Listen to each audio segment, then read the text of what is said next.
News, Fabrizio Romano, speaking of him, here we go. Who? Xhaka. Granit Xhaka Gone. has officially left, well, officially in Romano's world. Here we go. Granit Xhaka to Bayern Leverkusen. Here we go. Agreement reached in May, now being signed between clubs. Green light arrived after Rice deal done. Arsenal will receive 25 million euros fee for Granit Xhaka. I understand Granit Xhaka will sign until June 2028. 5-year deal done. Here we go. We spoke about the levels of what Partey could be, etc., etc. This is a midfield kind of rebuild for Arsenal.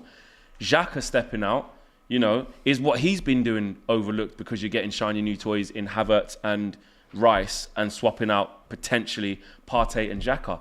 Is it right? Is it the right thing to do? I think it's the right thing to do. I wouldn't say it's been overlooked. I think Xhaka had a really good season last season, but I feel like it's time to move on. I think Arteta next season is going to go into a 3 in midfield with Declan Rice being the base and then having 2 in front of him. Havertz probably being more the 8 and then Martin Odegaard in the 10. So I think there's a restructure happening. I think we're going in the right direction. I just hope Arsenal do the business to replace these players that are going. It doesn't make sense when you get rid of Partey and Xhaka and then you bring in... And you still have the same depth. Yeah, exactly. Yeah. Exactly. Yeah. And we're going into Champions League, more games, more higher competition. So you have to replace them. You have to add quality there.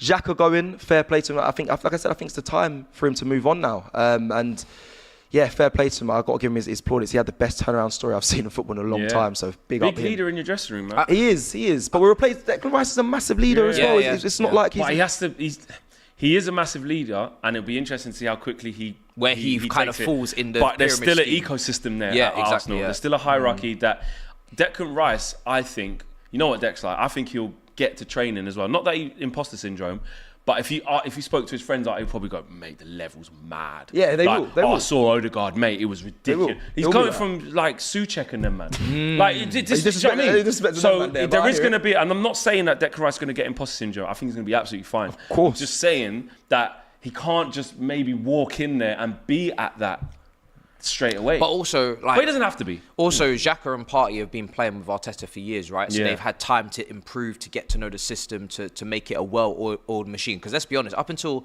what was it, early February or whatever it was, Arsenal were basically perfection in the league. They only dropped points twice against Southampton and United. So for Rice and Havertz to come in, I think their ceiling and their potential is higher than the 2 players they're replacing. I think Havertz can definitely be a better player than Xhaka if he gets to his potential, which we've been talking about since Leverkusen. Who knows? We'll have to see. As a left-sided 8, I don't know. For me, I'm not convinced. I don't even know what Havertz's best position is. If it was a right-sided 8, I would say yes. In a left-sided 8, I'm not convinced. But maybe they'll interchange. Maybe Odegaard will drop a bit deeper. Who knows? Rice, potential-wise, can get higher than Partey. But in terms of this season, the first season, I would be surprised if they matched or improved upon what Arsenal were doing with that midfield last season. Really, Matisse? Yeah? You don't think I think, listen, Xhaka was scoring goals. Xhaka was very good last season. It was his best ever season.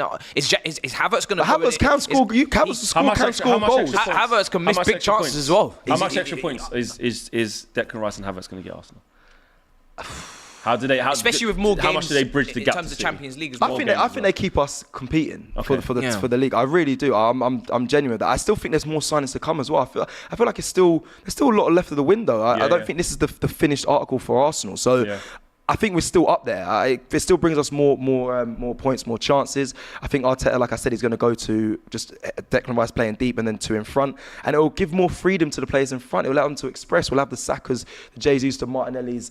And I think we'll be free-flowing again. I think Arteta's working out another way to play that will stump teams and get the points on the board. And I'm looking forward to seeing it. I'll be completely honest with you. And it's something new, isn't it? Exactly that. And bringing Yuri Timber as well, which we're going to get to a bit later. I think that's an amazing it's gone under the radar. It's a great signing. I don't know if he's going to start straight away. I think it's going to take a bit of time for him to bed in, but ball playing out from the back, defender, can play right back as well. Very comfortable, press resistant, a technical player.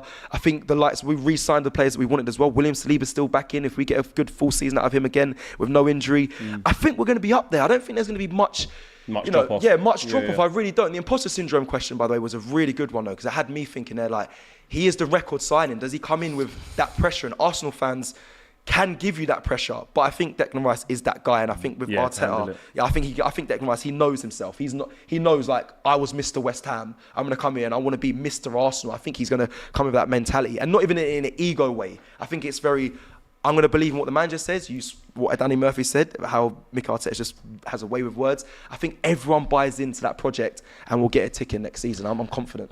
Just before we move away from Arsenal, because I don't want it to just be the whole Arsenal show, even though predominantly the most fans on this channel is probably Arsenal. No, which is the top club. It was the top club. It would seem so. No, it's just on Robbie's channel. Which is the top club. He's bought all the AFTV. He's bought all the out AFTV. of the three clubs here, we finished the highest, and we're the most. He's bought the AFTV lot. Yeah, no, out of the 3 clubs here, there's only 2 of them with Champions League. Just really quickly, you were in Timber. And one with a gold trophy. But anyway, only on the best part. Yes. Anyway, I had to go back. Remember, it's gold. Get it right. It's gold. Anyway, carry on. Just quickly on Urin Timber, Oh, you man wanted him. Yeah, we wanted him before we wanted... Your top target, right? Before we wanted Martinez. Yeah. And then Louis van Gaal got in his head and said, if you go there, you're not going to play in the World Cup. So he shit himself, shit mentality really, innit? Then we went for Martinez, who you was actually after. Oh, bloody hell. Sticky one, both Who would have bloody for that, Matisse? So, you got Zinchenko and we ended up being second. But anyway. Exactly. So it doesn't really matter then about it doesn't really matter. Anyway, but carry on. But yeah, you're getting Urin Timber, who actually is a good player. Great player. I've done a lot of stuff with some Ajax people. They were saying that they felt, it was really interesting this season, because I was asking them how he's getting on. And they said they felt he wasn't ready yet for the Premier League. Did you see that? I saw that. I saw and that wasn't me bantering. I was actually asking. No, I know. I did some research. He had the greatest of seasons. They said since Martinez has left, hasn't been holding his hand, he hasn't been the same. But obviously he's his own man. He's going to come to Arsenal. How excited are you though? And what sort of role are you expecting from him? Just really quickly on that, and then we'll move on. Okay, quickly. If I'm honest, and I don't know how people are going to take this. I don't think he's going to be. I said this earlier. I don't think he's going to be a starter for Arsenal. I think he's going to be. But I love this from Arsenal. I love this, and Robbie always talks about it. We don't need cover. We need competition, and he is competition for positions at right back and centre back. And we got, like I said, Champions League this season. Once either Saliba comes out, or if a Ben White comes out, or Takeo Tomiyasu, if he steps in, I don't see the levels dropping. I know he didn't have the greatest of season. You're right, I did the research. Not last season, didn't have the greatest season, but still young. I think under Mikel Arteta, and once he gets given the roles and what he needs to do, responsibilities, I think he'll step into it so well. He's so comfortable on the ball, has a very calm demeanour, no big egos, no big attitude, a great ball player. I've seen some mad clips of him and watched him as well internationally last season as well, how he just putting balls through players' legs, driving the ball forward. It's just great talent ID from Arsenal. I'm not going to lie to you, all banter aside, when we went over to Ajax, when we knew we was going to get Ten Hag, we went to his last game. I watched that. Yeah, I bet you did. And when we did see Timber, I can't lie, we went, who is that kid? Yeah, mad. He's good. Mad. He is good. And all the Ajax fans at that point were saying, nah, hands off, mate. You are not getting him. He's the man. Yeah. Obviously, we ended up getting Ante, we ended up getting Martinez, but Timber is really good. He is. I worried about his height. Good. He's 5'10". Yeah. I know you're worried about the Sandro. Listen, don't worry. But that's don't worry. Carragher won't be doing that again. Yeah, don't worry about that. On that one don't worry. Because and he's Mandem as well, so I want him to do good. So, you know what I'm saying? Thank you. This you know is what I'm nice. saying? No, but I always like to do the banter thing. But it'd be good to see him because I like Ajax. I like. From having the relationship that I've had with that podcast and then seeing what their club's about, and I went there and experienced it when they won the league on that day. Yeah, I got nothing but respect for Ajax, and they always have to. And they've had a tough season last year. Yeah, losing the manager, Heitinga coming in. Yeah, so it's not even all on Timber that it's been a bit bad, but he ain't as good as Martinez. We'll see about that. Let's talk about Manchester United. Yes, let's. Andre Onana.